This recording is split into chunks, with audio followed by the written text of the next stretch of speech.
जोहार सोबेन गोके तिसिंग आबू इतुई आबू हड़ो जागार चे मुंडारी लैंग्वेज दला तबे इतुई आबू তাহলে আজকে আমরা শিখব হড়ো জাগার বা মুন্ডারি ল্যাঙ্গুয়েজ। এরকম প্রথমে বলবো প্রবেশ করা, এটাকে মুন্ডারিতে কি বলা হয়?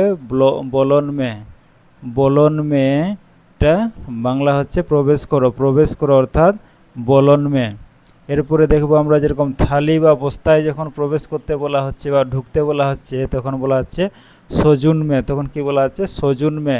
সজুন মে থালি বা থলি, থলি বা বস্তায় প্রবেশ করাকে বলা হচ্ছে সজুন মে। থলি বা বস্তায় প্রবেশ করাকে বলা হচ্ছে সজুন মে। এবারে যেরকম চালুনি করা, চালুনি করতে বলা হচ্ছে তখন বলা হচ্ছে চালায় মে। যেরকম চাল থেকে আঁকড় বাছার জন্য বা বালি চালানোর জন্য যখন চালুনি করতে বলা হচ্ছে সেটা কি বলা মুন্ডারিতে বলা হচ্ছে চালায় মে। এবারে যেরকম গাঁথতে বলা হচ্ছে, এরকম মালা গাঁথতে বলা হয় সেটা মুন্ডারিতে বলা হচ্ছে গালাঙে মে। তখন কি বলা হচ্ছে? মুন্ডারিতে বলা হচ্ছে গালাঙে মে। গালাঙে মে। এবারে যেরকম ছাঁদা করতে বা ছেদ করতে বলা হচ্ছে তখন সেটাকে বলা হচ্ছে বুই মে।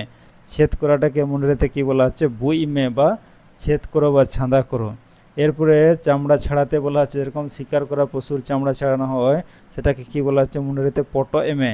পটো এমে। চামড়া ছাড়াও মুন্ডারিতে বলা হচ্ছে চামড়া ছাড়াও, সেটা মুন্ডারিতে কি বলা হচ্ছে? পটো এমে। শিকার করা পশুর চামড়া ছাড়ানোটাকে মুন্ডারিতে কি বলা হচ্ছে? পটো এমে। পটো এমে চামড়া ছাড়াও।